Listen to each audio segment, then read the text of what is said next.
उत्तर प्रदेश के अंदर में और लखनऊ के अंदर में 9 की 9 सीटों पे समाजवादी इस बार जीतेगी। पहले भी समाजवादी जीती थी। सबसे अच्छा काम लखनऊ में किया है। जो मेट्रो आपने देख रहे हो समाजवादी की ही देन है।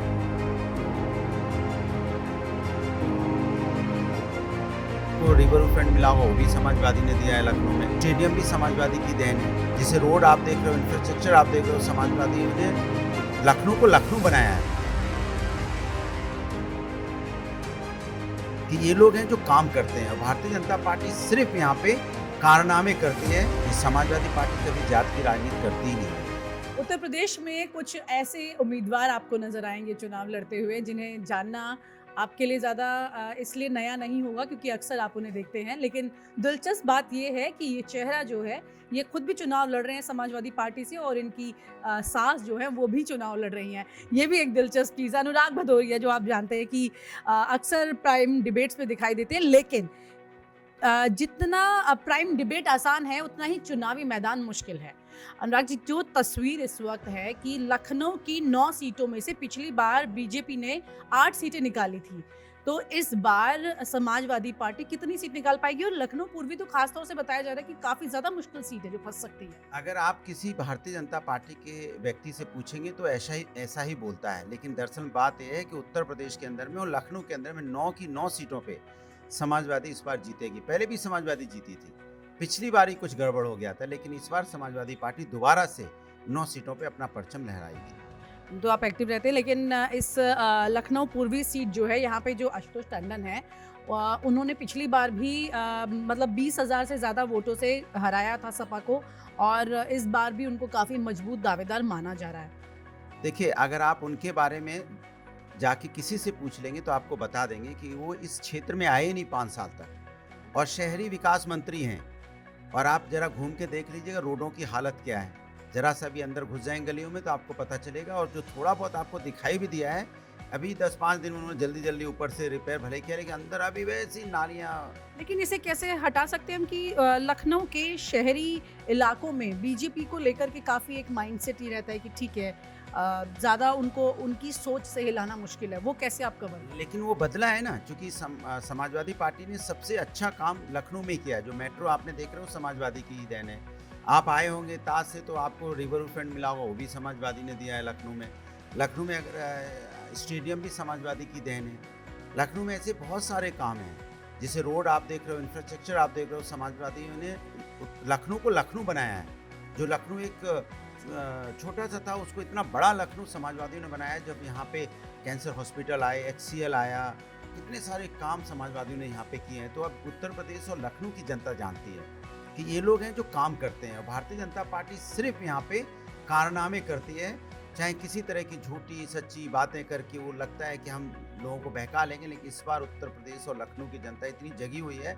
वो कोरोना में जो दर्द उन्होंने झेला है और जिस तरह से उनको तकलीफ शहर में मिली है देखने को कि एक एक ऑक्सीजन सिलेंडर के लिए तड़प तड़प के उनके परिवार वालों की मौत हुई है, वो इसका वोट के माध्यम से बदला लेंगे। आप कैसे अपने मतलब लखनऊ पूर्वी इलाके में मतलब कितना कैसे लोगों से कनेक्टेड रहे हैं पिछले 5 साल? देखिए, लगातार मैं यूथ के साथ हमेशा कनेक्ट रहा हूँ, क्योंकि मैं रहता इसी में लखनऊ पूर्वी में है। जो मेरे सामने लड़ रहे हैं वो लखनऊ पूर्वी में रहते भी नहीं है यहाँ। वो कभी कभार आ जाते हैं साल 6 महीने में, टूरिस्ट की तरह से घूम के चले जाते हैं कभी। लेकिन हम तो 24 घंटा इसी में ही रहते हैं। घर मेरा इसी में है जहाँ आप खड़े हो।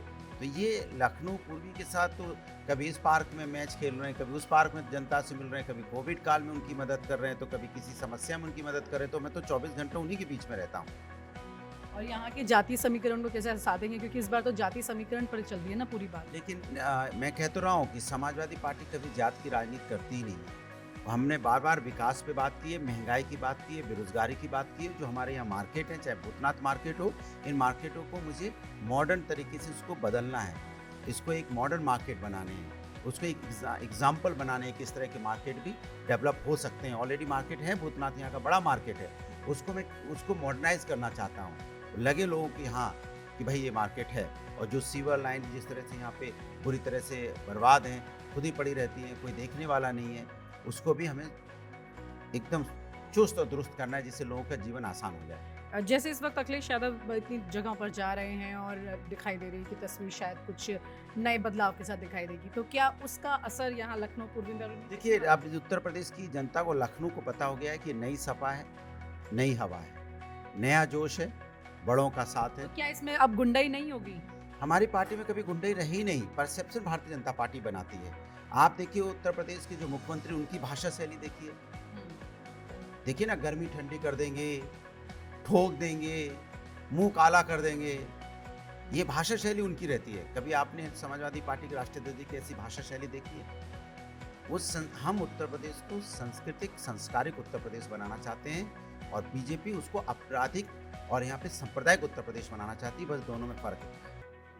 बिल्कुल अनुराग जी, एक आखिरी सवाल, अगर लखनऊ पूर्वी की जनता से आप जा रहे हैं, मिल रहे हैं, आज भी आपने 18 किलोमीटर पैदल चल के वार्ड कंप्लीट किए हैं, तो आप उनके पास जब जा रहे हैं तो किस लाइन को आप लेकर जाते हैं जिससे कि वो कन्विंस हो कि ओके अब मुझे अनुराग भदौरिया को वोट देना है इस बार? उन्हें पता है कि अनुराग भदौरिया है जो हमेशा महंगाई, बेरोजगारी और महिला समस्या को लेकर यूथ को आगे ले जाने की बात करते हैं कि यूथ कैसे अपने पैरों पे खड़ा हो, कैसे स्वाभिमान से जी पाए, उसको लाइन में लग के 3 किलो आटा 4 किलो दावल के चक्कर में ना पड़े।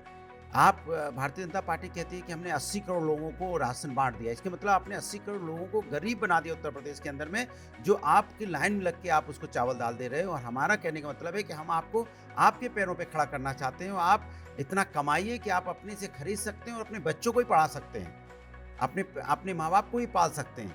आप दाल चावल में आप किसी तरह से आप खा तो सकते हैं, बट आप फीस कहाँ से लाएंगे? फिर वहाँ पे जो और चीज़ें, ऑक्सीजन का सिलेंडर कहाँ से खरीदेंगे, बिजली का बिल कहाँ से देंगे, स्कूल की फीस कहाँ से देंगे, कैसे आप बाहर निकलेंगे? हम उनको पैरों पे खड़ा करना चाहते हैं, हम उनको अपाहिज नहीं बनाना चाहते।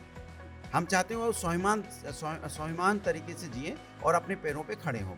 लोग ये थोड़ी चर्चा कर रहे हैं, सॉरी एक और सवाल मेरे जहन में आ गया कि जो 9 सीटें बांटी हैं समाजवादी पार्टी ने, उसमें से पूर्वी सबसे मुश्किल सीट है, तो अनुराग भदौरिया इतनी मुश्किल सीट पर क्यों गए? और भी तो ऑप्शन ले सकते हैं। यही तो बात है, तभी तो आप लोग जानते हैं कि हम हमेशा मुश्किल चीज़ों को चुनते हैं और मुश्किल को आसान करना, यही हमारी खासियत रही है। हमेशा से हमने टफ, जो कहते हैं ना कि जो सबसे कठिन कार्य होता है, कठिन काम लेता हूँ और उसको सरलता में कन्वर्ट कर देता हूँ, जिसे पता ही नहीं चलता कि काम इतना कठिन था।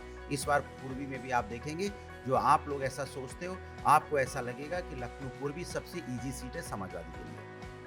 तो अनुराग भदौरिया, जिनसे आप बहस में तो कभी जीत नहीं सकते हैं, लेकिन देखना ये होगा कि चुनावी मैदान पर ये कैसे अपने प्रतिद्वंदी को हराते हैं।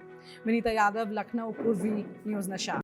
और आप हमसे जुड़े रहने के लिए सब्सक्राइब करें YouTube पर, फॉलो करें Twitter पर और लाइक करें Facebook पर। और ज्यादा जानकारी के लिए आपको टाइप करना होगा सिर्फ न्यूज़ नशा।